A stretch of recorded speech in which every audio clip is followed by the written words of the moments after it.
হরে কৃষ্ণ বন্ধুরা, বারুণী স্নান কবে? বারুণী স্নানের কি মাহাত্ম্য রয়েছে?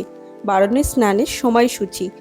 তো এই বছর 17ই মার্চ 2023 মঙ্গলবার মহাবারুণী স্নান, গঙ্গা স্নান, পনতীর্থ স্নান রয়েছে এবং কখন স্নান করতে হবে সেই সময়সূচি এই ভিডিওর মাধ্যমে আপনাদের জানাবো। তো এই তিথি অত্যন্ত মহত্বপূর্ণ। এটি হচ্ছে চৈত্র মাসের কৃষ্ণপক্ষের ত্রয়োদশী তিথি। একে মধুকৃষ্ণ ত্রয়োদশী বলা হয়। বিশুদ্ধ চন্দ্রপঞ্জিকা অনুযায়ী, শাস্ত্র সিদ্ধান্ত অনুযায়ী চৈত্র মাসের কৃষ্ণপক্ষের ত্রয়োদশী মধুকৃষ্ণ ত্রয়োদশী। যখন শতভাষা নক্ষত্র যুক্ত হয় তখন সেটিকে বলা হয় বারুণী যুগ। এবছরের ক্ষেত্রে সেই বারুণী যুগের সময়টা খুবই কম রয়েছে, প্রায় 3 ঘন্টার কাছাকাছি সময় রয়েছে। বারুণী স্নান, গঙ্গা স্নান, কারণ হিমালয় কন্যা গঙ্গার অপর নাম হচ্ছে বারুণী দেবী। তো এই বারুণী স্নানের কি মাহাত্ম্য রয়েছে সেই সম্পর্কে আমরা দেখব স্কন্দ পুরাণ থেকে।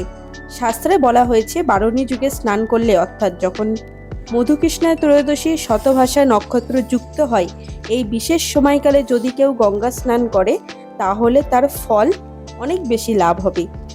100 সূর্যগ্রহণে গঙ্গা স্নান করলে যে ফল লাভ হয় সেই ফল লাভ হবে একবার মাত্র এই বারুণী স্নান করলে, অর্থাৎ বারুণী যুগে মধুকৃষ্ণা ত্রয়োদশী এবং শতভাষা নক্ষত্র যুক্ত হলে তখন গঙ্গা স্নান করলে সেই ফল লাভ হবে। তাই স্কন্দ পুরাণে উল্লেখ রয়েছে, বারুণী সমক্ত মৌধা কৃষ্ণ ত্রয়োদশী গঙ্গায়ং যদি লাভতে সূর্যগ্রহ শতৌ সমা। পূর্বে কোনো এক কল্পে মহামুনি কপিল দেব এই বিশেষ তিথিতে তিনি সিদ্ধি লাভ করেছিলেন, গঙ্গা দেবীর সাক্ষাৎ লাভ করেছিলেন। মহাবিষ্ণু কলে অবতার শ্রী অদ্বৈত আচার্য প্রভুর মাতৃদেবী নাভা দেবীর ইচ্ছা অনুসারে তিনি এই বিশেষ তিথিতে তিনি সপ্ত গঙ্গাকে প্রকট করেছিলেন। তিনি পণ বা প্রতিজ্ঞা করেছিলেন সপ্ত তীর্থকে আহ্বান করে প্রকট করবে বলে পণ তীর্থ নামক স্থানে। তাই সেই কারণে এই বিশেষ তিথিতে পণ তীর্থ ধামেও কিন্তু লক্ষ লক্ষ ভক্তের সমাগম হয়। তারা এই মহাবারুণী স্থানে অংশগ্রহণ করেন। এছাড়াও যে সকল স্থানে যদি গঙ্গা প্রবাহিত হয়েছে সেই সকল স্থানে লক্ষ লক্ষ কোটি ভক্তবৃন্দ এই বিশেষ তিথি যোগে মহাবারুণী স্থানে গঙ্গা স্নানে অংশগ্রহণ করে। এছাড়াও আপনারা যে কোনো পবিত্র নদীতে স্নান করতে পারেন, অথবা যে কোনো পুষ্করিণী পুকুরে। সেটি সম্ভব না হলে বাড়িতে স্নানাগারে 3 বার গঙ্গা গঙ্গা গঙ্গা উচ্চারণ করে আপনারা বাড়িতে স্নান করতে পারেন। তো এই বছর যে স্থানের সময়সূচি মধুকৃষ্ণা ত্রয়োদশী এবং শতভাষা নক্ষত্রের যে বারুণী যুগ, সেই সময়সূচি আমি প্রদান করছি। এছাড়াও ত্রয়োদশী তিথির সময়সূচি প্রদান করছি। ত্রয়োদশী তিথিতে আপনারা স্নান করতে পারেন, কিন্তু সব থেকে ভালো হচ্ছে মধুকৃষ্ণা ত্রয়োদশী ও শত নক্ষত্র যখন দুটি সংমিশ্রণ হবে সেই মহাবারুণীর যোগে, তো সেই বিশেষ যোগে স্নান করাই সব থেকে বেশি উত্তম। তবে এই বছর সময়সূচি কম রয়েছে। ভারতের সময়সূচি অনুযায়ী 17ই মার্চ সকাল 6টা 22 থেকে সকাল 9টা 23 ঘটিকা পর্যন্ত মধ্যকৃষ্ণ ত্রয়োদশী শতভাষা নক্ষত্র উভয় যোগ থাকছে, অর্থাৎ মহাবারুণী যোগ থাকছে ভারতের সময় অনুযায়ী প্রায় 3 ঘন্টা। কিন্তু মধুকৃষ্ণা ত্রয়োদশী 16ই মার্চ সকাল 9টা 41 থেকে শুরু হচ্ছে এবং 17ই মার্চ সকাল 9টা 23 ঘটিকা পর্যন্ত থাকবে। বাংলাদেশের সময় অনুযায়ী বিশেষ মুহূর্ত হচ্ছে 17ই মার্চ সকাল 6টা 52 থেকে সকাল 9টা 53 পর্যন্ত। আপনারা সকলেই জানেন ভারত আর বাংলাদেশের মধ্যে 30 মিনিটের সময়ের পার্থক্য আছে। এবং মধুকৃষ্ণা ত্রয়োদশী ও শতভাষা নক্ষত্রের বিশেষ মহাপারণের যুগ তবে কখন আমি আরেকবার বলে দিচ্ছি। বাংলাদেশের ক্ষেত্রে 17ই মার্চ সকাল 6টা 52 থেকে সকাল 9টা 53 পর্যন্ত। কিন্তু মধুকৃষ্ণা ত্রয়োদশী থাকবে 16ই মার্চ সকাল 10টা 11 থেকে 17ই মার্চ সকাল 9টা 53 ঘটিকা পর্যন্ত। তো আমরা জেনে গেলাম যে মহাবারুণী স্নানের সময়সূচি। আপনার এই সময়ের মধ্যে স্নান করবেন, কোনো পবিত্র নদীতে স্নান করলে ভালো। সেটি সম্ভব না হলে বাড়িতে স্নানাগারে 3 বার গঙ্গা গঙ্গা গঙ্গা উচ্চারণ করে স্নান করিতে পারবেন। তো তো এই বিশেষ তিথির যে মাহাত্ম্য তা আমি এবার আলোচনা করব।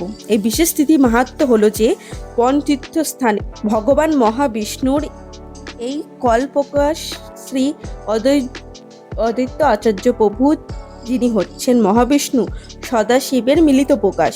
তো তিনি তার মাতৃদেবীর একটি বিশেষ ইচ্ছা ছিল যে তিনি গঙ্গা স্নান করবেন, কিন্তু বৃদ্ধ অবস্থায় তিনি গঙ্গায় স্নানের মতো পরিস্থিতি না থাকায় তিনি খুব দুঃখ প্রকাশ করেছিলেন। আর মায়ের দুঃখে অদ্বৈত আচার্য প্রভু তিনি কিন্তু পণ বা প্রতিজ্ঞা করেছিলেন, সপ্ততীর্থকে প্রকট করেছিলেন।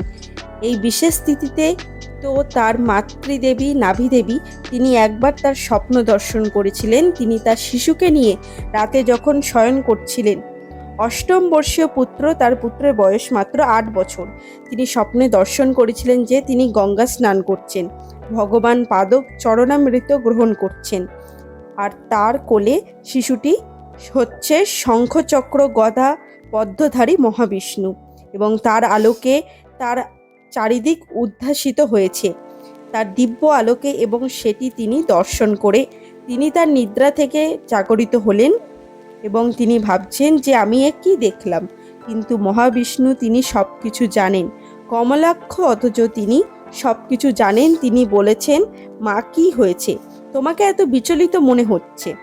তখন তার মা সব ঘটনা খুলে বললেন। তখন তিনি প্রতিজ্ঞা করলেন যে তিনি এই বিশেষ তিথিতে সপ্ততীর্থকে প্রকট করবেন, এবং তিনি সপ্ততীর্থকে আহ্বান করেছিলেন।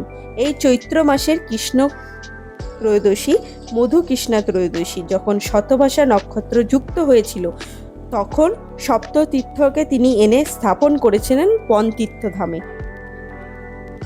তো সেই কারণে সেই স্থান অত্যন্ত মাহাত্ম্যপূর্ণ রয়েছে রেণুকা নদীর তীরে, যা বর্তমানের নাম জাদুকাটা নদী। সেখানে লক্ষ লক্ষ ভক্ত সমাগম হয়ে থাকে। এছাড়াও গঙ্গা যে সকল স্থান দিয়ে প্রবাহিত হয়েছে পুরো ভারতের বিভিন্ন স্থানে, কিন্তু এই দিন বারুণী স্নান হয়ে থাকে। বিভিন্ন স্থানে বিভিন্ন ঘাটে লক্ষ লক্ষ ভক্তগণ অংশগ্রহণ করেন।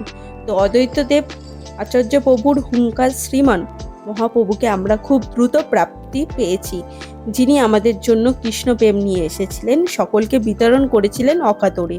তো তিনি অত্যন্ত কৃপাময় অদ্বৈত আচার্য প্রভু, তার কৃপা আমাদের বিশেষভাবে কৃষ্ণ প্রেম লাভ করতে পারবো।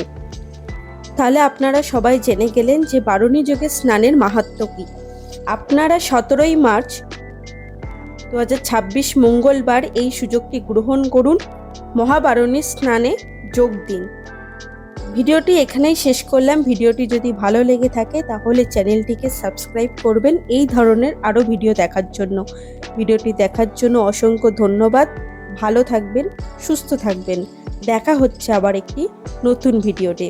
আর যদি আপনি কৃষ্ণ ভক্ত হয়ে থাকেন, কমেন্টে হরে কৃষ্ণ লিখতে ভুলবেন না। ধন্যবাদ।